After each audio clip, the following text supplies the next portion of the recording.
Uh, Masuk ya, jelas ya suaranya ya. Aman, aman, clear.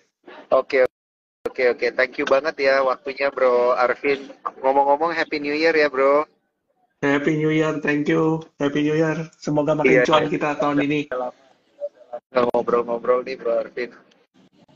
Iya, Iya, iya. Nah, kali ini kita mau ngobrol berkaitan dengan kondisi market ya di awal tahun akan seperti apa dan sesuai dengan tema kita apakah akan ada January effect gitu ya. Karena tentunya iya, ini yang kita tunggu-tunggu gitu ya Bro ya, market betul. rally walaupun mungkin walaupun telat nggak apa-apa deh gitu ya Bro, kita nggak desperate kok gitu, kita masih bisa nunggu ya. Jadi moga-moga masih tetap ada January effect gitu ya. Sorry, mungkin kalau suara saya keputus-putus ya Bro Arvin ya. Enggak, clear banget di sini. Clear, clear Aman. ya, clear banget. Oke, oke, baik. Kalau gitu sekali lagi saya mau apa namanya kembali say thank you ke Bro Arvin untuk kesediaannya IG Live pada malam hari ini ya. Dan juga sekaligus kita akan membahas tema yang cukup dinanti-nanti oleh para cuan troopers. Akankah ada Januari Effect di 2025 gitu ya? Ini nanti akan kita Ya, jawab pelan-pelan. Dan ya, mungkin kita bisa mulainya itu dari penjelasan berkaitan dengan kondisi market di 2024 dulu gitu kali ya bro ya. Kita boleh, mundur sedikit nggak boleh, apa-apa ya bro ya. boleh, Karena boleh. kan dinamika 2024 ini lanjut ini bro, masalahnya ke awal 2025 gitu ya. Ya, Nyesek juga sih awal tahun marketnya malah koreksi. ya Kemarin, betul, kemarin maksudnya. betul nih. Ya betul. Iya, iya. Soalnya kan dia sempat ke 6.900. Nah, sebenarnya yang Bro Arvin highlight gitu ya. Di tahun 2024 ini apa ya, Bro ya?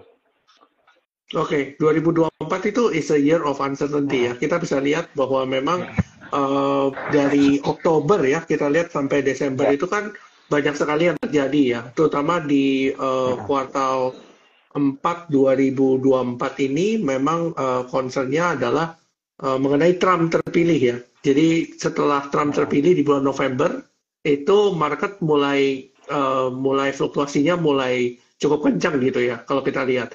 Karena memang kalau kita lihat dari segi Trump sendiri, itu kan menangnya itu bukan menang seperti tahun 2016. Jadi kalau teman-teman Hmm.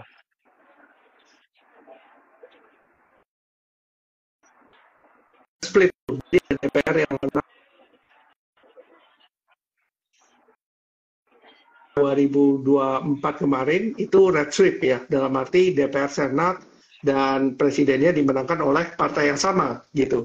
Jadi Iya, concernnya adalah memang kalau misalnya presiden DPR dan senatnya itu dikuasai oleh partai yang sama, berarti dia dalam membuat kebijakan akan jauh lebih mudah, bro. Gitu, akan jauh lebih mudah. Jadi artinya agenda-agenda Trump itu akan kemungkinan besar akan jalan gitu, terutama mengenai tarif ya. Ini kan yang banyak ditakutkan bisa bikin inflasi lebih tinggi dan segala macam gitu ya. Jadi itu yang bikin efek gitu bahwa kalau misalnya tarif itu tinggi terus menyebabkan suku bunga itu susah banget untuk turun gitu loh. Makanya mm-mm. itu yang lagi di price in sama pasar menjelang November dan Desember itu. Dan Januari ini baru rebound kan baru setelah suku bunga BI di-cut ya bro ya. Suku bunga BI Betul, di-cut itu baru market baru mulai rally. Jadi memang betul. sebenarnya gue udah pernah bahas di story gue. Intinya adalah memang Mm-mm. akhirnya BI harus memilih salah satu dari pilihan yang sama-sama tidak menguntungkan, cuma akhirnya dia memilih untuk ibaratnya US dollarnya dia lepas gitu. Jadi US dollarnya dia lepas untuk supaya economic growth kita bisa balik at least di atas 5%.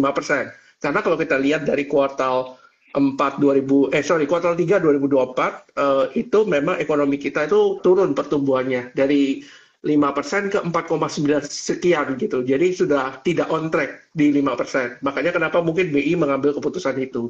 Kurang lebih seperti itu, Bro. Daniel. Oke, oke, oke, oke, paham.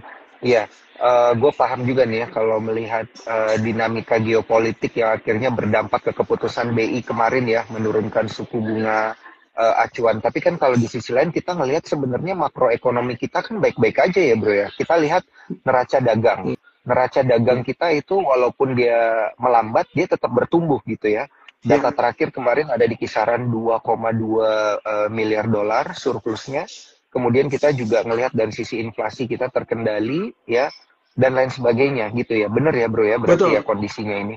Betul, sebenarnya Mm-mm. kondisi makroekonomi kita sebenarnya kalau dibilang buruk sekali juga tidak. Jadi baik sekali Mm-mm. juga dibilang juga ya biasa-biasa aja, Enggak sama juga. seperti Iya ya. sebelum-sebelumnya gitu. Jadi ya memang as usual aja. Cuma memang kita harus sadari gitu ya, selama ekonomi kita Mm-mm. berjalan ini, pertumbuhan ekonomi itu stagnan di 5% gitu loh. Jadi ketika growth-nya turun sedikit, misalnya turun 0,05 gitu ya, itu efeknya besar sekali gitu. Karena kita Mm-mm. belum pernah tembus di bawah 5% itu gitu. Makanya mungkin itu menjadi dasarnya BI gitu untuk menurunkan suku bunga supaya ekonomi growth-nya bisa naik kembali gitu. Dan itu Mm. kalau kita bilang mengenai cadangan devisa tadi kan Iya, sempat diinfo juga sama Bro Daniel ya. iya betul. Padahal kalau kita cerita surplus ekspornya mungkin lebih tinggi dari itu. Cuma kalau kita Iya. perhatikan kenapa Oh, kok sorry dolar neraca dagang ya, ya neraca neraca dagang dagang. maksudnya. Iya. Ya, neraca Mm-mm. dagang Mm-mm. kita kan surplus ya. Jadi kalau kita lihat Iya. neraca dagang kita surplus, kok bisa gitu ya US dollar kita masih melemah terus gitu. Jadi USD itu menguat Betul. terus terhadap rupiah. Makanya kenapa akhirnya ada keluar keputusan mengenai cadangan devisa negara itu harus ditahan di dalam negeri 1 tahun gitu. Karena sebelumnya Hmm. aturan ini nggak pernah ada. Karena kebanyakan itu masih parkir di negara lain yang mungkin Betul. kalau kita bisa bilang mayoritas tuh di Singapura gitu. Dan Iya. makanya kenapa sekarang ini kan muncul wacana mengenai tax amnesty jilid 3 kan gitu. Jadi Mm-mm. harapannya memang uang-uang yang dari luar itu bisa bisa ibaratnya diakui di luar negeri atau direpatriasi masuk ke dalam negeri. Mudah-mudahan dengan begitu flow-nya jauh lebih baik. Mudah-mudahan seperti itu ya terjadi. Gitu. Iya, iya, iya, benar-benar. Karena benar juga ya, kita juga dari Sukor Sekuritas kan meyakini kalau duit-duit yang parkir di Singapura itu balik ke pasar keuangan dalam negeri, ini kan market kita harusnya bisa rally ya bro ya, nggak bakal kesulitan Ya, likuiditas kita. betul. Betul, betul. Ini memang Iya. kita memang ada berbagai faktor sih, Bro. Kalau kita cerita mungkin yang lebih luas seperti dampaknya BRICS gitu ya. Indonesia masuk Mm-mm. ke BRICS beberapa Mm-mm. itu ya.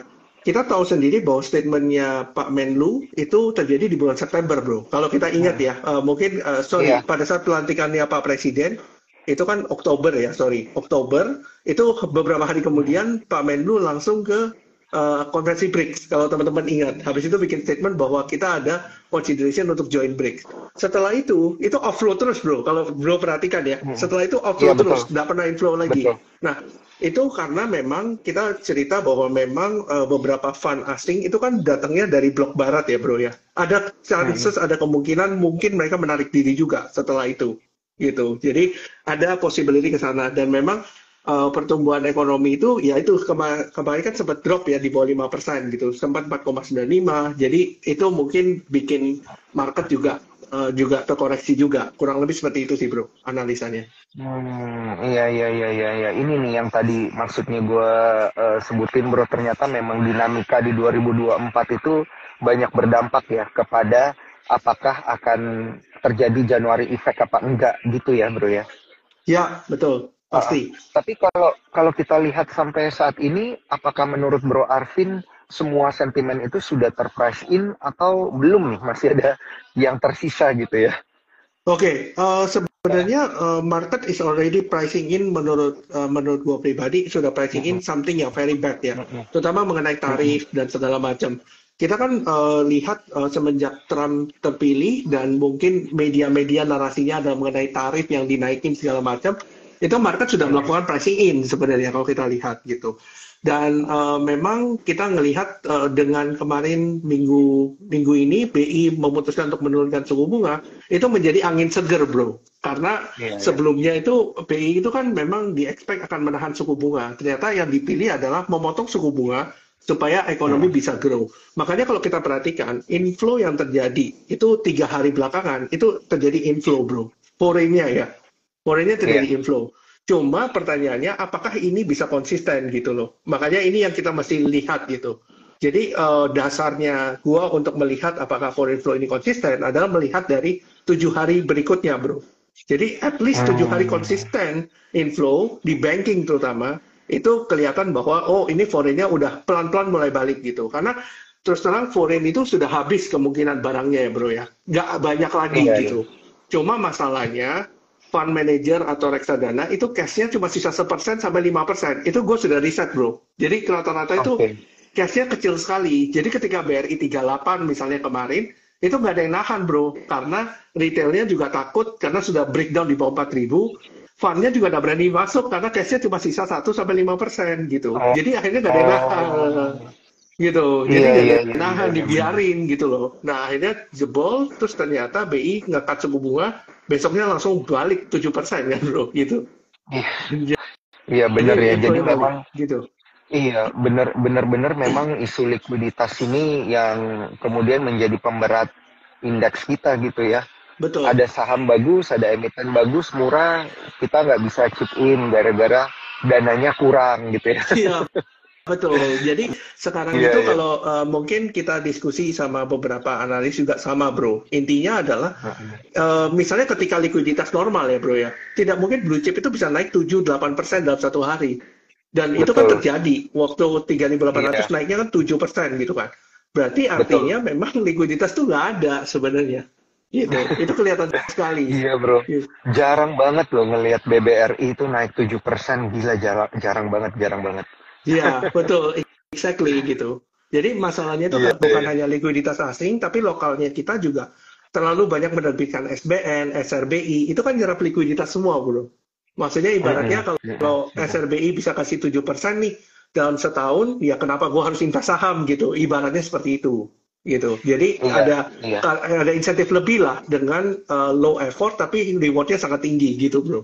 Kurang lebih kayak gitu. Iya, iya, iya, iya, iya. Setuju sih dengan kondisi kayak begitu yang sedang berjalan ya. Nah, kemudian kalau kita ngelihat dari luar negeri sendiri, ini kan katanya bakal ada Trump effect gitu ya. Ya, Pelantikannya Trump yang katanya pro dengan fossil fuel gitu ya, dia tidak pro dengan green energy, kemudian dia juga mau meningkatkan tarif impor lah, mau ada perang dagang lah dan lain sebagainya. Ini akan ya. dampak gede nggak sih sebenarnya ke domestic market kita? Oke, gini bro, memang kalau kita lihat pasar keuangan kita itu lebih banyak kiblatnya ikut China bro. Untuk 10 tahun terakhir, karena kita punya ekonomi ini ngelihatnya ke arah China sekarang. Karena kita kan trading partnernya lebih tinggi ke China. Atau perusahaan China yang buka perusahaan di Singapura, perusahaan Singapura ini invest di Indonesia Hmm, gitu. Jadi ujung-ujungnya hmm, kiblatnya China lagi gitu. Nah, untuk hmm, Amerika mengenai Trump, Trump itu kan memang dikabarkan yang programnya itu kan lebih banyak lebih banyak memajukan industri dalam negeri gitu. Makanya kenapa diterapkan tarif tinggi untuk impor dan segala macam gitu. Tapi kalau gue lihat gini bro, ketika industri dalam negeri ini mau dikuatkan gitu ya, lo kan nggak boleh dolar tinggi banget kan, karena nggak bisa bersaing di pasar ekspor gitu. Jadi hmm, hmm, ada kemungkinan berbagai cara yang akan dilakukan Trump gitu. Bahkan satu artikel yang menarik dari Bloomberg ya, bahwa iya, kemarin itu sempat dikabarkan Trump itu kan akan menaikkan tarif 60% untuk China, 20% untuk negara lain. Itu yang beredar di media. Ternyata ketika dikonfirmasi sama tim ekonominya Trump gitu ya, tim transisinya, ternyata mereka plannya adalah menaikkan tarif bro, tapi pelan-pelan. Jadi dia akan review setiap bulannya gitu. Nah, itu adalah menjadi hmm, pertanda bahwa mereka ngelihat kalau misalnya tarif ini langsung dijebret 60%, apa yang terjadi? Terjadi inflationary lagi gitu. Dan hmm. dolar itu jadi makin kuat bro, nggak makin lemah Iya, gitu. iya, Nah, iya, iya, iya, iya. menurut gue pribadi yang akan terjadi adalah mereka akan naikin tarif sedikit demi sedikit. Jadi mungkin nggak semua barang, tapi segelintir barang, tapi dengan kenaikan mungkin 1 bulan 1%. Terus dia lihat efeknya. 1 bulan 1%, dia lihat efeknya lagi gitu. Nah, nanti ada di satu titik, oh ini bahaya nih inflasi makin tinggi. Akhirnya dia stop tuh mengenai tarif itu. Kurang lebih seperti itu, bro. Jadi mereka akan lihat secara bertahap, nggak langsung gitu. Oh, oke, oke, oke, oke. Tapi ketika nanti Trump dilantik, arahnya ini berarti most probably adalah dolar ini punya kans lebih tinggi untuk menguat gitu ya bro ya? Karena kan dia tidak pro dengan perang, jadi tidak akan ada perang gitu ya. Maksudnya tensi perang akan menurun, kemudian kalau tensi perang menurun, emas juga turun gitu. Orang balik lagi ke instrumen yang lebih berisiko, apakah kurang lebih kayaknya nanti jadinya bakal gitu ya. Oke, Jadi tetap aja rupiah melemah, dolar menguat gitu kan. oke. Jadi gini bro, memang kalau kita cerita mengenai Trump ini, memang Trump ini berada dalam pada posisi yang cukup sulit. Karena mereka kalau mau memajukan industri dalam negeri, ya itu tadi seperti gua bilang, dolar nggak boleh tinggi banget gitu. Karena kalau tinggi banget, Iya, iya, iya, lo iya, nggak iya. bisa lawan nih China Yuan yang devaluasi, yen Jepang yang murah, gimana bersaing di pasar ekspor? Kan nggak mungkin. Makanya concern itu yang dilihat oleh Trump bahwa ini kelihatannya ketika naikin tarif itu tidak akan langsung jebret 20% gitu. Mereka akan naikin pelan-pelan sambil melihat dampak dari inflasi. Karena semakin tinggi inflasi, bro, semakin tinggi suku bunga, semakin banyak likuiditas yang ketarik ke Amerika gitu. Nah, dengan begitu kan kurs dolar akan terus menguat. Makanya sekarang kan kalau kita lihat narasinya dari Trump itu lebih kuat ke penurunan suku bunga. Karena ketika penurunan suku bunga, itu dolar akan bisa melemah terhadap mata uang yang lain. Sehingga dia bisa ekspor keluar, bro. Bersaing, gitu. Kurang lebih seperti itu, bro. Jadi kecenderungannya kalau selama kita backtrack ya, di tahun 2016, dolar indeks itu cenderung tidak terlalu kuat di zaman pemerintah Trump, gitu. Karena dia kan pro bisnis kan. Nggak mungkin Iya. ketika orang mau ekspor, dolarnya tinggi banget. Itu tidak mungkin terjadi. Nggak akan bisa bersaing, gitu. Kurang lebih seperti itu, bro. Iya, iya, iya, iya, iya, benar. Karena gue juga ada mendengar bahwa ada narasi yang mengatakan Trump itu mau melemahkan dolar gitu ya, Betul. supaya dia bisa berdagang lebih baik.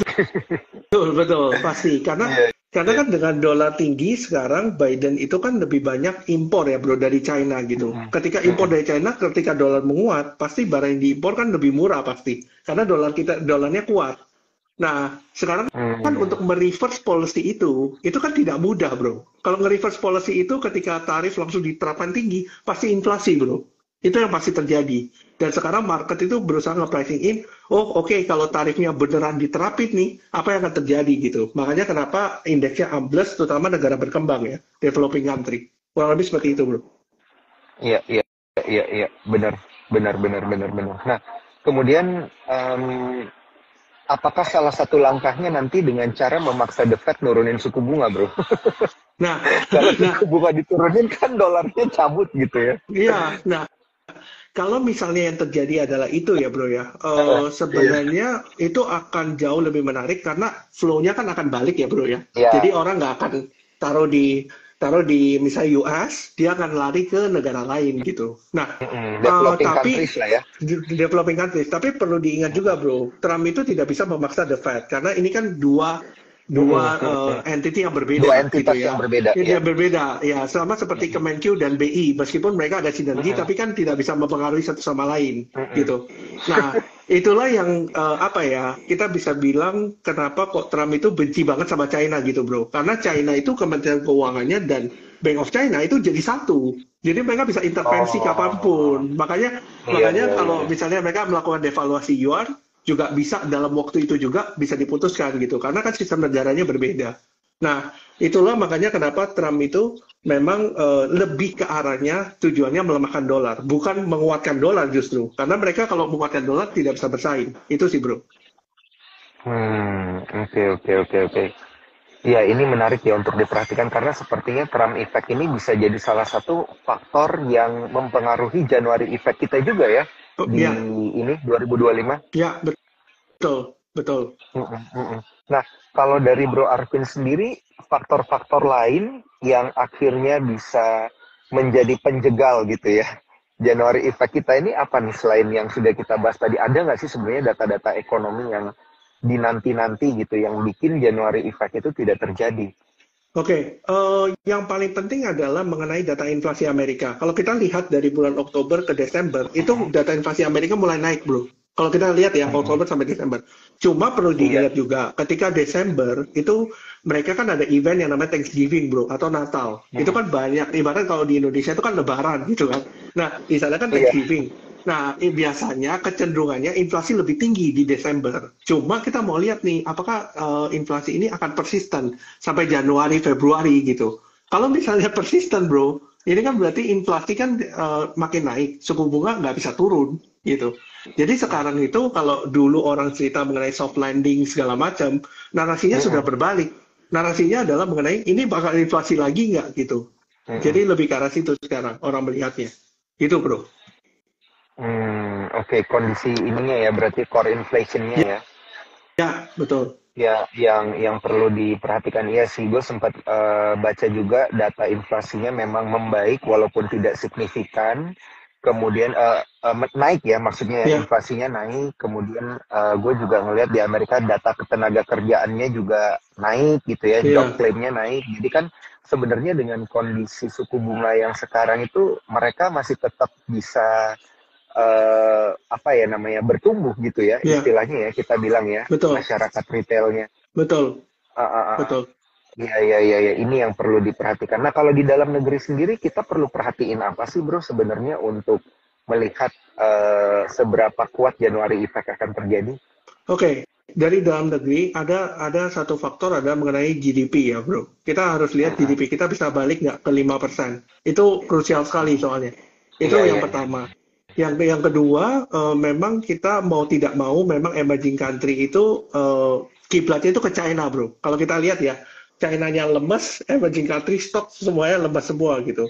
Dan sekarang kan China ini kan GDP-nya baru keluar ya, bro ya. Baru kemarin itu keluar, sorry, baru hari ini keluar datanya GDP China itu rebound dari 4 sekian persen jadi 5 sekian persen, 5,4% GDP China gitu.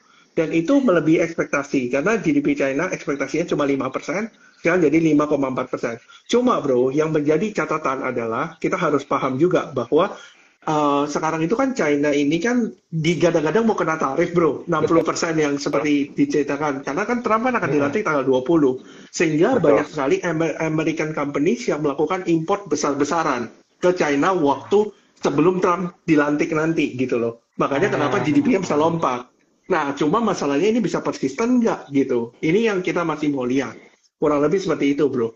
Dan ini kan akan ada stimulus Hmm. jumbo juga dilakukan oleh pemerintah China. Dan kita mau lihat kira-kira efeknya seperti apa gitu ke China-nya. Kurang lebih seperti itu, bro.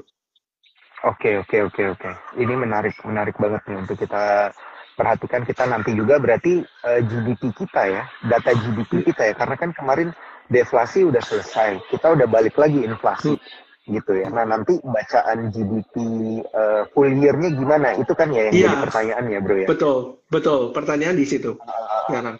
Iya, iya, iya, iya. Apabila itu bisa sampai ke 5%, artinya ada kans untuk para investor itu balik lagi masuk ke pasar keuangan kita gitu kan ya. Iya, betul. Otomatis kan kalau Hmm. dengan kita bilang bahwa misalnya Amerika nanti melemahkan mata uangnya dan segala macam, itu kan akan flow akan berbalik, bro. Jadi Hmm. mudah-mudahan akan seperti itu ya, mudah-mudahan gitu. Jadi seperti itu sih, Hmm. bro. Iya, iya, iya. Oke, oke, oke. Oke, itu mungkin kurang lebih pembahasan ekonomi makronya seperti apa, domestiknya juga gimana. Sekarang mungkin Ya, ke depannya ini kita ingin ngobrol berkaitan dengan pasar efek kita dalam negeri ya.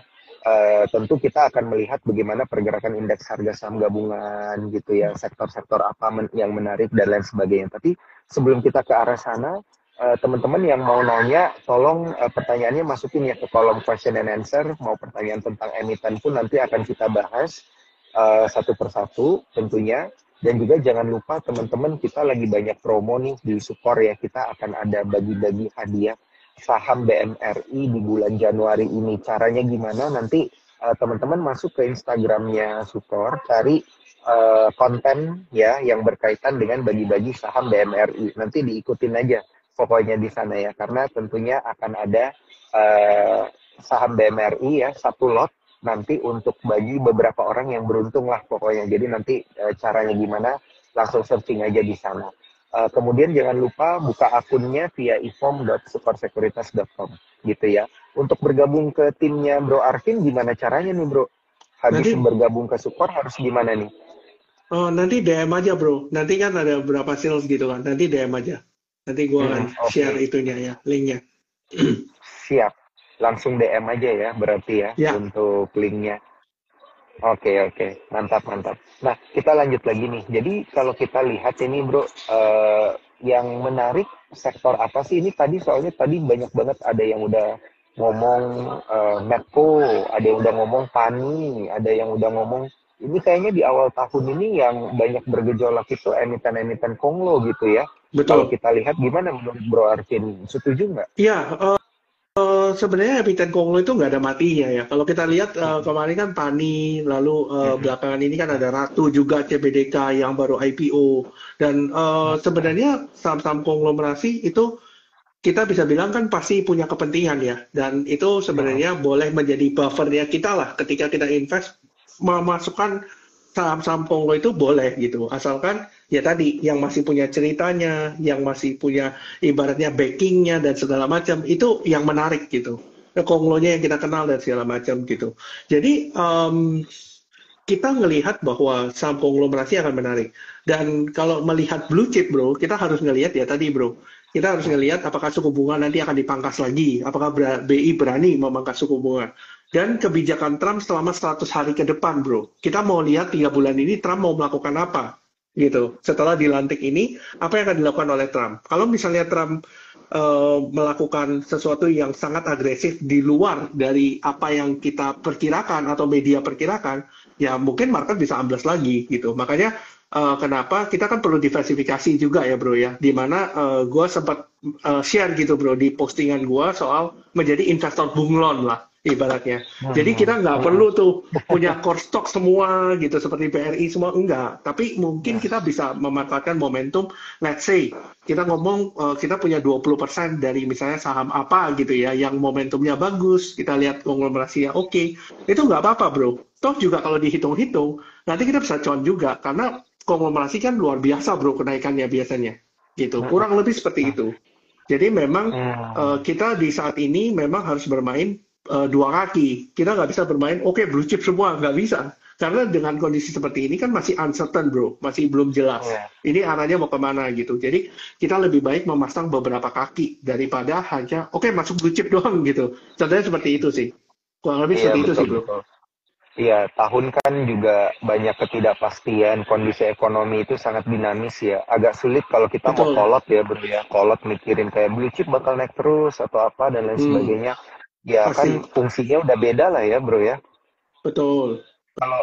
Kalau gue sih beli blue chip itu tujuannya untuk menyeimbangkan portofolio gue bro. Ya. Karena geraknya nggak mungkin gila-gilaan gitu ya. Nggak mungkin tiba-tiba kayak apa tuh, let's say kayak Pani ya. Dari berapa belas ribu bisa turun berapa persen, naik berapa persen kan nggak mungkin lah BCA, BRI itu gerakannya seperti itu ya. Betul. Kalau gue sih ngelihatnya lebih ke fungsinya aja. Oke. Nah, jadi pertanyaan gue selanjutnya adalah, apakah emiten-emiten konglo ini yang akan menjadi membuat IHSG kita itu ada Januari effect-nya gitu lah bro, maksudnya jadi motor Januari effect. Iya, bisa jadi ya bro ya, karena gini, memang kalau kita lihat kan jadwal MSCI terdekat itu di pertengahan Februari. Dan ada beberapa saham konglo yang digadang-gadang akan masuk sana, gitu. Ada beberapa gitu. Dan ada beberapa yang ada beberapa yang digadang-gadang kan masuk sana. Sebagai contoh, kita ngomong brand dan cuan. Itu kan dua yang mungkin santer terdengar ya. Meskipun memang kita harus melihat dari segi teknikalnya dan segala macam gitu ya. Gua tidak, maksudnya kalau teman-teman mau beli itu ya perhatikan aja analisanya seperti apa dan segala macam. Tapi intinya kita tahu bahwa akan ada rebalancing di Februari. Cuma apakah emiten tadi itu masuk? Kita sudah pernah brand berusaha untuk masuk MSCI, ternyata dijegal gitu kan. Kan itu kan pernah terjadi gitu. Dan jadi kalau kita bilang bahwa apakah mungkin? Ya mungkin saja. Kita kalau ngelihat flow-nya kan lumayan oke juga gitu loh bro. Jadi kalau kita ngelihat ya apakah saham konglo bisa masuk sana? Ya bisa aja gitu. Dan apakah bisa menjadi motor? Menurut gue pribadi nih bro, lebih mungkin saham konglo jadi motor daripada saham banking yang jadi motornya di January effect. Menurut gue pribadi. Kalau ngelihat kondisi sekarang. Tapi kalau ngelihat misalnya Februari, Maret, nah itu kita belum tentu bisa lihat itu. Karena di Maret itu kan ada dividen juga bro. Banyak sekali banking yang melakukan dividen. Dan dividennya juga relatif gede gitu. Dengan price di harga sekarang, itu mungkin sekitar finalnya mungkin kalau BRI misalnya di 5-6% gitu ya. Bank Mandiri dan segala macam, itu bisa tinggi semua gitu loh bro. Jadi kita masih mau melihat ke arah sana. Dan ya itu berhubungan balik lagi dengan kebijakannya Trump selama 100 hari pertama itu bro. Jadi kita mau melihat ke arah sana. Oke, nah ini menarik nih kalau kita membandingkan ya. kalau memang yang Bro Arvin bilang ini benar bahwa emiten-emiten Konglo yang akan jadi motor daripada January Effect, contohnya kayak ada beberapa emiten yang udah digadang-gadang ada brand dan juga cuan gitu ya. Apakah kemudian melakukan akumulasi di harga-harga segini ini masih wise ya bro? Soalnya kayaknya udah cukup tinggi deh. Iya, Kalau betul, gue betul. lihat ya ini secara Betul, teknikal ini gue betul. sambil ngelihat chartnya bro. Ya, kalau kita ngelihat cuan sendiri, memang cuan sendiri kan naiknya juga cukup signifikan ya bro ya. Maksudnya kalau kita Mm-mm. ngitung risk rewardnya juga, maksudnya sangat risky gitu untuk ngambil di posisi sekarang. Kecuali teman-teman benar-benar mau konsisten dan disiplin gitu. Kalau jebol setelah short term ya buang langsung gitu. Nah, lalu untuk brand ini kan baru mantul ya bro ya. Kita lihat Iya. last low itu di 9.000 kurang lebih ya bro ya, sempat turun sampai 8875 tapi closingnya ditarik gitu, jadi kita bisa menganggap daerah 9.000 ini adalah support gitu. Nah, apakah ini bisa naik lagi ya, kita masih melihat ya bro ya. Sekarang ini di 9825 secara minor time frame, brand itu tidak boleh jebol di bawah 95 bro, untuk minor uptrend ke atasnya ya gitu. Hmm. Kalau jebol di bawah 95 maka ada chances brand akan retest kembali di level 9.000 gitu bro, kurang lebih. Oh, oke oke oke oke. Dan ini kan MSCI itu nanti baru terjadi, sorry kalau nggak salah tadi di pertengahan Nah, Februari Februari, ya. pertengahan Ya. Februari, betul. Masih ada chances nggak ya dia terkoreksi signifikan dulu gitu bro, sebelum kemudian di Februari nanti dia diakumulasi lagi?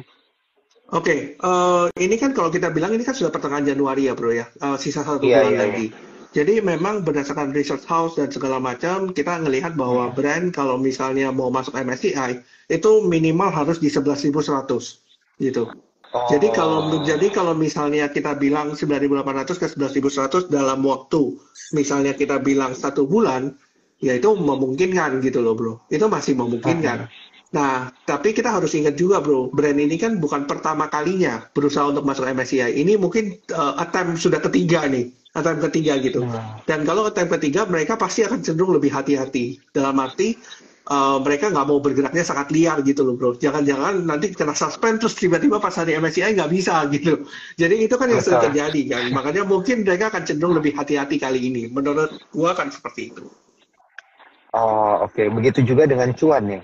Iya, untuk cuan sendiri kan naiknya signifikan ya bro ya. Ini Yes. kita bisa bilang dari 4 Desember sampai 21 Januari belum, sorry, sampai 17 Januari per ini belum ada koreksi yang sangat signifikan bro. Dan gue Mm-mm. pribadi cukup cukup ini ya, maksudnya cukup aware juga bahwa kalau mau main di cuan ya bermain di minor time frame bro. Kalau keluar dari minor time frame-nya ya buang udah gitu. Nanti koleksi lagi ketika di bawah. Nah, minor time frame berapa sih yang kira-kira aman buat cuan? Cuan itu tidak boleh jebol at least di bawah 12.800. Kalau jebol di bawah 12.800, maka ada chances makanya ada chances cuan akan koreksi jauh lebih dalam. Kurang lebih seperti itu, bro.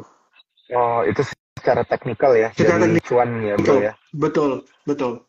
Oh iya iya, ini soalnya tadi ada volume yang cukup lumayan sih bro kalau gue lihat ya, karena dia naiknya kan signifikan, tiba-tiba ada aksi jual ya Ya, dari betul, 14.765 kalau nggak salah ke 13.725 gitu ya. betul, Candlenya betul. jadi ini bro, kayaknya nih udah nyaris gravestone doji nih.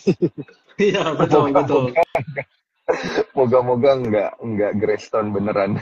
Iya, jadi karena ini level sudah berkali-kali bro, coba dites Iya nggak kuat, iya coba iya dites nggak kuat. Makanya iya iya. itu kan juga cukup concerning ya bro ya. Jadi kita lebih Hmm. better untuk berhati-hati gitu. Kurang lebih seperti itu bro. Ah, iya, iya, iya, oke. Ini tadi berapa di 12.800 ya, bro ya? Iya, itu paling jelek ya bro ya, secara minor Iya, ya iya, kita iya. cerita ya. Karena Oh, kalau lihat major time frame-nya bro naik terus soalnya. Jadi kita harus lihat ke minor sekarang gitu bro. iya, iya, iya. Oke, oke, oke. Oke, kita coba geser ke saham Konglo yang lain kali ya, bro ya, Boleh, yang grupnya baru ada IPO. Ini dari tadi rame banget, bro, yang bahas Pani. tentang Pani CBDK ya, yang nanya. Ya, Boleh dong, bro, kita Pani dulu kali ya, bro ya? oke. Untuk Pani sendiri, bro, memang kita bisa lihat bahwa Pani itu memiliki support di kisaran 15.600 sampai 15.000 gitu. Nah, kalau kita Iya, lihat sebenarnya secara volume juga cukup signifikan jualannya beberapa hari terakhir. Kita bisa lihat oke. volumenya tinggi sekali di daily. Iya, Ya, kalau kita lihat secara akumulasi, sebentar, coba gue lihat dulu sebentar. Untuk akumulasinya sendiri, untuk akumulasinya sebenarnya nggak ada masalah ya bro ya, so far mm, ya. Jadi kalau kita lihat, concernnya ada di 15.000 itu. Jadi pastikan Pani tidak jebol di bawah 15.000, karena kalau jebol di bawah 15.000 bro, akhirnya bisa jauh nih, karena ada potensi kan ibarat semacam head and shoulder ya, iya, gitu. iya, Ada iya, sedikit head iya, and iya. shoulder gitu. Kalau mau confirm banget ya di 13.850 gitu. Untuk secara jangka pendek ini 15.000 nggak boleh jebol dulu. Kurang lebih seperti itu. Oke, berarti level yang harus dijaga di sini adalah 15.000 ya. 15.000, iya. Iya sih. Secara time Pantesan, frame dekat ya bro ya.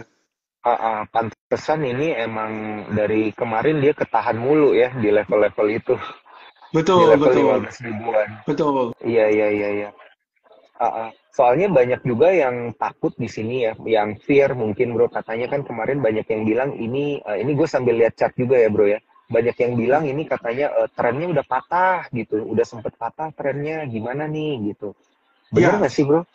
oke. Kalau kita bilang secara ini ya bro ya, secara teknikal memang terjadi patah tren ketika dia jebol di bawah 17.000. Patah tren. Oh, Nah, tapi oke, oke, kita oke. ada melihat beberapa support horizontal yang terjadi, bro. Satu ada di Oh, 15.000 dan satunya ada di 14.000 gitu. Kalau oh, secara dekat paham. 15.000 tidak boleh dijebol gitu. Nah, sekarang pertanyaannya gini, bro. Masalahnya dengan saham konglomerasi kita harus ingat, bro, likuiditasnya kecil. Ketika terjadi likuiditas kecil, apa yang sering terjadi? Sering terjadi false break, bro, ke bawah, baru dipantulin ke atas. Oh Itu yang sering terjadi, iya, bro. iya Nah, benar makanya kesel tuh kayak gitu tuh kesel bro. iya, iya makanya makanya sekarang yang gua lakukan mungkin strateginya ya bro ya. Gua misalnya mau masuk 100%, gua nggak akan habisin Eh, modal gua bro. Nggak akan masukin modal gua semua. Karena mungkin kan bro terjadi false break misalnya. Jadi false break gua coba masuk sisanya. Nanti ketika itu baru stop loss lah. Kalau misalnya closingnya beberapa hari kemudian. Karena permasalahan dengan likuiditas yang sangat minim ini adalah toleransi kita terhadap stop loss bro. Ini hmm, yang sulit itu di situ sekarang. Kurang lebih iya seperti iya itu, Bro. berani berani ngelos berapa gitu ya Iya, pertanyaannya ya.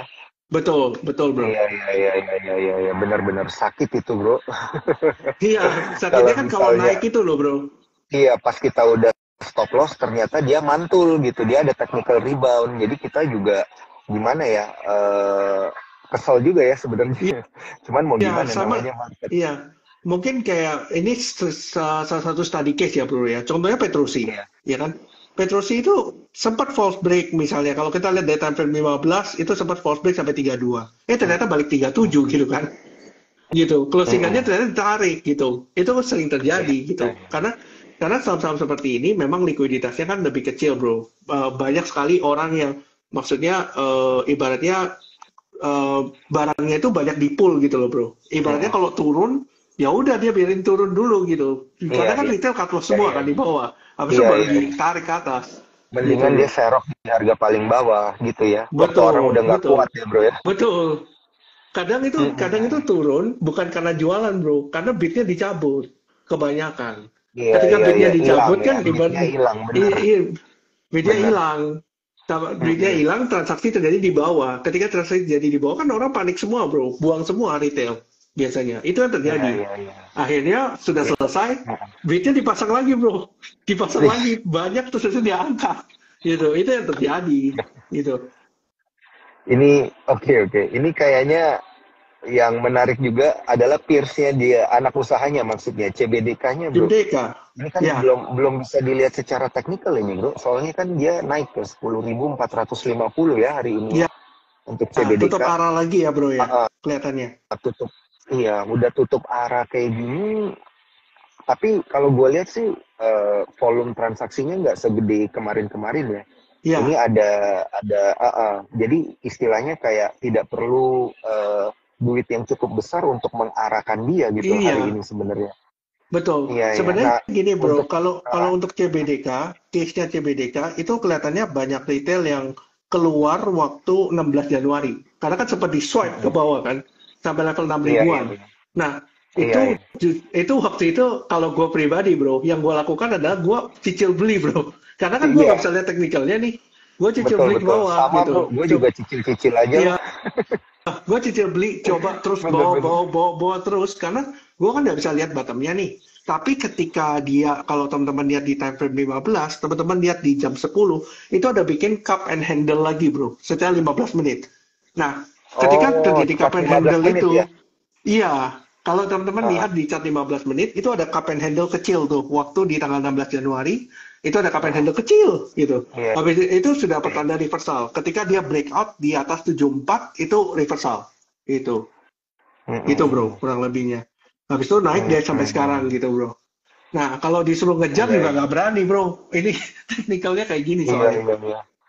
Iya, iya, benar, benar juga, benar juga. Dan juga ini kalau kita lihat ya, kita balik ke emiten-emiten Konglo yang terapresiasi signifikan. Ini mungkin yang dicari oleh teman-teman investor retail ya, dan juga teman-teman investor lainnya bahwa apa ya pergerakannya signifikan ya, bisa ngalahin blue chip dan kemungkinan January effect itu ada di sini gitu ya. Betul, betul.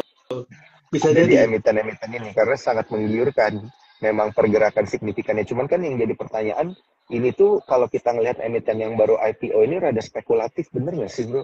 Ya, Gitu ya, kita udah pasti. nggak bisa ngelihat sentimen makro mikro di sini ya. Kita cuma bisa ngelihat bid dan offernya ini gimana nih. Iya, karena Iya, kalaupun ngelihat teknikal kan belum ada gambarnya, bro. belum Itu ada gambarnya, masalahnya sekarang. orang cuma naik Iya, doang. Iya, betul. Kecuali mau main time frame yang sangat-sangat kecil gitu loh, bro. Gua rasa Iya, jarang iya. orang mau melakukan itu. Iya, iya, iya, iya, iya. Oke, oke, oke. Ini kita sambil jawab pertanyaan-pertanyaan dan rasa penasaran dari teman-teman Cuan Troopers, kita coba beralih Boleh. lagi ke Raja dan Ratu. Raja dan Hmm, Ratu, bro, ini gimana nih? Kita mulai dari Raja dulu deh, Raja. ya. Hari ini Oke, 3620 loh, signifikan banget. iya. Jadi gini, bro. Untuk Raja dan Ratu, permasalahannya adalah Ratunya kan arah terus, bro. 7 hari 7 malam nih. Jadi Iya, orang nggak dapat barang, dia beli Raja, bro. Itu yang terjadi. Iya, kalau CBDK kan iya, maksudnya CBDK ini kan masih dapat barang kan, ibaratnya betul, setidaknya betul. masih bisa lah gitu. Kalau Raja dan Ratu kan problemnya adalah si Ratu ini itu ibaratnya si Ratu itu arah terus nih. Kita mau pasang Ah, bid juga nggak dikasih. Akhirnya orang iya, hakar rajanya. Pasti iya, begitu bro. iya. Dan kalau kita ngelihat bro ya, memang dari segi Ratu ya bro. Ini analisa gue pribadi aja sih bro, belum tentu benar. Tapi Iya, Ratu iya, ini kan rada lucu ya case-nya. Case-nya lucu karena dia kena UMA, lalu kena suspend kan. Hari ini kan baru buka setelah suspend 1 hari gitu ya. betul. Buka nih hari Jumat kan. Tapi langsung diarahin lagi kan. Itu berarti kan ada indikasi ya bro ya. Ini Iya. indikasi bahwa barang itu memang gak banyak yang punya. Retail bro. Gak banyak yang punya. Mm-mm. Karena kalau kita lihat penjataan bawahnya cuma dua tiga lot kalau nggak salah. Penjataan Mm-mm. atas itu 0,5%. Nah itu sebenarnya Iya. nggak banyak gitu loh. Mungkin karena indikasi itu ya mungkin kalau kita lihat dari pergerakannya kan langsung arah gitu kan bro. Berarti kan Mm-mm. transaksinya sangat minim sekali. Gitu, sangat minim sekali. Kalaupun ada, buangannya bukan buangan emiten, lebih karena buangan retail. Prediksinya seperti itu. Mm-mm. Nah, kalau Iya, misalnya iya, sampai iya. emiten itu berani ketika sudah suspend 1 hari nih bro, diarahin lagi, berarti kan ibaratnya, loh, kok lu arahin lagi? Kalau kita yang takut gitu ya bro ya, kan pasti turun Buang dulu, barang. Iya, pasti buang bawa barang. barang, pasti bawa barang kan gitu loh bro. Tapi nyatanya itu tidak Iya, terjadi di Ratu gitu loh. Makanya, iya, nah ini kan pertanyaannya sekarang, ketika sudah suspend pertama dan hari ini arah, kemungkinan Senin suspend bro, kedua kemungkinan. Dan itu berarti akan iya, iya, berujung iya, iya. segmen kedua yang agak panjang dan ketika buka FCA bro masuk full call Iya, option iya, iya, iya. gitu. Iya, bener bro. Ketika masuk Soalnya ini, silakan, silakan bro. Gimana? eh, Ketika masuk gimana? ket- ketika masuk full call auction belum tentu semua retail ngerti mekanisme perdagangannya full call auction gitu. Jadi akhirnya orang pilih buang Hmm, aja gitu. iya, iya, Gitu. iya, benar. Kurang lebih seperti itu sih Benar bro. bro. Ini Analisa soalnya gue. kalau kita, iya, ini kita ngelihat Ratu suspendnya dibuka kan jarang banget terjadi ya. Suspend dibuka malah di HK sama orang-orang lagi nih. Kita ngelihat volume transaksinya gede tapi ARA, artinya orang panik buying kayaknya. Malah bukan panik buying Panik bro. buying, panik buying. Takut nggak dapat barang, takut ketinggalan. Iya, ya, keren, keren, Iya, keren ya nggak. emiten-emiten kayak gini. Dan Dan uh, akhirnya karena tidak dapat di Ratu, akhirnya belinya Raja bro. belinya Akhirnya Raja. Raja Ini gue buka gitu. chartnya Raja dulu ya. Nah, tapi Bro Arvin, sebelum kita bahas Raja, ini ada banyak banget ya komen-komen menarik di kolom komentar dari teman-teman Cuan Troopers. Ada yang nanya gitu ya, apakah Ko Arvin, apakah account Sukor bisa pindah sales? Kita sih menyarankan sebaiknya bikin akun baru aja gitu, karena kan sekarang di aplikasi Spot ada fitur tambah akun ya. Gitu, jadi ini akan sangat memudahkan banget untuk teman-teman bikin akun baru under sales yang lain gitu. Cuman butuh 30 detik doang. 30 detik dan juga 3 klik. Hmm. 3 klik doang itu teman-teman sudah bisa buka akun baru untuk diversifikasi portofolio gitu ya. Jadi gue pribadi pun udah ngetes, itu gue punya 3 akun, satu akun trading, satu akun investing, satu lagi akun untuk emiten-emiten yang konglo gitu. Jadi gue kumpulin, jadi berbeda lah ini tiga-tiganya. Ya. Kurang lebih gitu teman-teman. Ada akun day trade juga gitu ya, sama, cuman butuh 30 detik dan juga 3 kali klik doang gitu untuk membuka akun yang baru. Jadi misalnya belum punya akun under Bro Arvin gitu, nanti bisa pakai fitur yang itu untuk membuka akun under tim Arvin gitu ya, Bro Arvin. Kurang lebih kayak gitu. Sama ini kan dari tadi Bro Arvin kita bahas tentang emiten-emiten yang ada beberapa yang mungkin kita harus pakai strategi buy on weakness atau mungkin stop loss atau mungkin buy on strength gitu. Bener ya Bro Arvin ya? Betul, betul, Uh, betul bro. Nah, untuk ini kita baru aja ngerilis ya konten berkaitan dengan strategi advance order, pakai fitur advance ordernya Sukor gitu ya. Nah, Ya. teman-teman buka aja nanti di Instagramnya Sukor itu ada cara pakai advance order untuk strategi stop loss, buy on weakness, sell on strength, ya, ataupun kita pengen buy on breakout gitu ya. Ada 4 strateginya bisa Hmm. pakai advance order gitu. Nah, sekarang kita lanjut dulu nih, Bro, bahas yang tadi ya. Kalau tadi ratu, sekarang raja gitu ya. Ini untuk orang-orang yang nggak dapet ratu, akhirnya belinya raja. Hari ini baru bosu kayaknya nih candle-nya nih, Bro. Betul, volumenya juga Iya, bagus iya. sekali ya, kalau kita lihat. Iya, iya, iya, iya, iya, iya, iya. Bener, bener, Iya, bener. Nah, ini apakah masih akan berlanjut, Bro? iya. Sepertinya akan begitu ya bro ya. Kalau kita lihat Iya. memang last high di Raja secara daily itu di 3,5 bro. Last high-nya ya. Kita lihat di 3,5. Mm-mm. Maka kalau break di atas 3,5, berarti kalau kita tarik mungkin secara konservatif, mungkin level 4.000 sampai 4.200 ini bisa menjadi target yang menurut gua masih realistis gitu. Realistis Jadi ya. masih ada 10% upside kan kurang lebih gitu. Dan ini statusnya all time high ya rajanya. Rajanya all time high Iya, iya, gitu. iya. Jadi jadi memang raja ini pergerakannya cukup sadis ya bro ya. Dulu sempat Sadis, 1.700 Bro. turun sampai Iya. 1.000, habis itu dinaikin lagi gitu. Kemungkinan waktu di 1.700 sampai 1.000 ini ngeringin barang bro. Karena mungkin mau Oh, tahu ratunya kan IPO. Mungkin ya iya, iya, prediksinya. iya, iya, iya. Akhirnya baru muncul Jadi pada volume ngambil besar. di sana ya, Bro, ya? Iya, jadi akhirnya baru muncul Oh, volume besar itu ketika 2 Oktober kan. Kita lihat volumenya mulai kencang iya, gitu. Gitu, benar. kurang lebih seperti itu sih bro analisanya. Iya, wah, ini sih keren banget ya.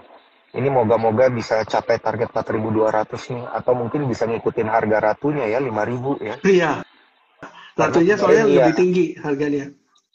iya, karena kemarin soalnya banyak yang tanya ke gue juga kan, kebetulan ratu ini underwriternya salah satunya adalah Cukor, Sukor gitu ya. betul. Banyak yang nanya nih, sampai mau ke harga berapa nih arahnya. Ya kalau gue hitung-hitung sih bakal nyampe ke 5.000. Ternyata bener hari ini 5.000. Gila, keren sih ya, Raja dan Ratu keren. Dan mungkin ini pertanyaan terakhir, Bro.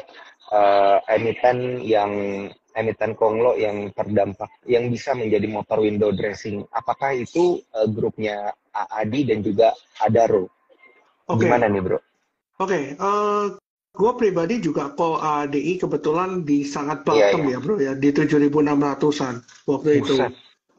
Prediksinya adalah karena ketika lihat time frame kecilnya, itu memang kita lihat memang terjadi pembalikan arah di time frame 15. Kita ngelihat ada pembalikan arah sehingga gua memutuskan untuk ya sudah call buy lah untuk ADI gitu di sekitar 7.700-an.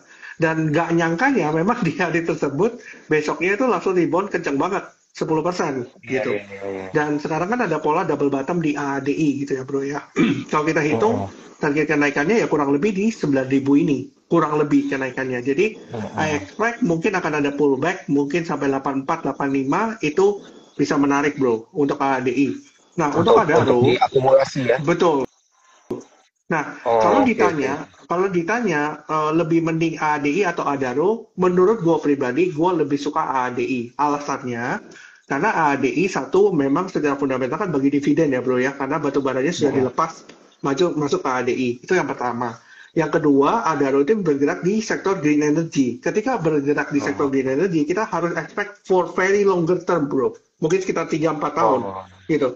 Sehingga untuk melihat signifikan dari earnings-nya, mungkin kita baru bisa lihat 4-5 tahun lagi. Sedangkan ADI ini kan bermain di sektor batubara. Ketika bermain di sektor batubara, itu kan dia akan bagi dividen dan segala macam. Banyak corporate action yang mungkin akan terjadi. Itu yang pertama. Yang kedua, ada kemungkinan juga bro, ADI ini kan tidak pernah masuk indeks. Kalau Adaro sudah. mm. Adaro sudah pernah masuk indeks. Hmm. ADI ada chances juga masuk ke sana juga gitu. Ada kemungkinan gitu. Jadi lebih banyak chances atau peluangnya di ADI daripada di Adaro. Menurut gua pribadi secara time frame pendek ya. Tapi kalau kita ngomong Iya, tiga empat iya. tahun ya mungkin akan berbeda lagi. Makanya kita melihat landscape-nya mau lihat dari sisi pendeknya, apa lihat dari sisi panjangnya. Dan satu Mm-mm. lagi bro, mengenai batu bara, kita harus ingat juga ada mengenai isu mengenai MIP batubara atau royalti yang mungkin akan dirubah skemanya oleh pemerintah gitu. Dan ada 4 emiten batubara yang akan diuntungkan. Yang pertama ada INDI, lalu Mm-mm. AADI, Bumi. Ini akan diuntungkan karena mereka bermain di sektor yang lokal, bro. Karena Iya. lokal ini akan justru diuntungkan sama PTBA. Ini ada 4 emiten yang kemungkinan akan mendapatkan limpahan lah atau tambahan earnings gitu dari perusahaan batubara lainnya. Dan ini kan terlihat juga tidak semua perusahaan batubara itu naik. Makanya kita lihat ADI Betul. naik, kita lihat Bumi naik, Indi naik gitu ya. Jadi kita bisa melihat bahwa mereka berempat itu memiliki kesamaan, di mana kesamaannya adalah lebih banyak supply ke lokal, bro. Makanya kita Ya. pasti pintar untuk connecting the dots, gitu. Ketika kita tahu, oh ini bergerak, ini bergerak, ini bergerak, kok ITMG nggak gerak ya? Nah, ITMG kan bergerak ekspor ke China, bro, mayoritas, gitu. Jadi berbeda, gitu. Makanya kita harus ngelihat bisnis modelnya juga, harus ngerti lah, at least tahu, punya edukasi bahwa, oh ini yang bermain di lokal loh, ini yang bermain di foreign loh, gitu. Jadi seperti itu, bro. Oke, oke. Wah, keren banget, keren banget, keren banget. Applause dulu nih buat Bro Arvin. Dari tadi lu kayaknya nggak berhenti-berhenti ngejelasin, Bro. Napas dulu, Bro. Napas dulu, napas dulu. Keren banget, Bro. Keren banget. Nggak berasa udah sejam, Bro. Dan semuanya daging banget. Mulai dari makroekonomi, mikro, kondisi domestik. Semuanya udah kita bahas, termasuk emiten-emiten yang kiranya bisa menjadi motor untuk window dressing kita di awal tahun 2025 ini ya, Bro ya. Thank you banget bro atas Thank you. waktunya, dan gue juga pengen bilang ke teman-teman Cuan Troopers, tadi kan banyak yang telat nih ya, banyak yang masuk di pertengahan. Nanti teman-teman itu bisa nonton siaran ulangnya gitu ya di Instagramnya Sukor ataupun di YouTube ataupun di Spotify. Karena nanti akan kita post di sana gitu ya. Dan kemudian jangan lupa bergabung dengan menggunakan ifong.supersekuritas.com, gabung ke timnya Bro Arvin, itu nanti langsung chat aja ke timnya Bro Arvin. Nanti akan diberikan link khusus ya Bro ya untuk bergabung ke grupnya Bro Arvin. Kalau Yes. gitu, Thank you, bro. thank you banget sekali lagi atas waktunya Bro Arvin. Thank you juga Thank buat you. teman Cuan Troopers yang udah menyaksikan pada malam hari ini. Happy weekend, Thank you. happy Cuan, dan see you next week. Bye-bye. Bye-bye. Thank you, guys.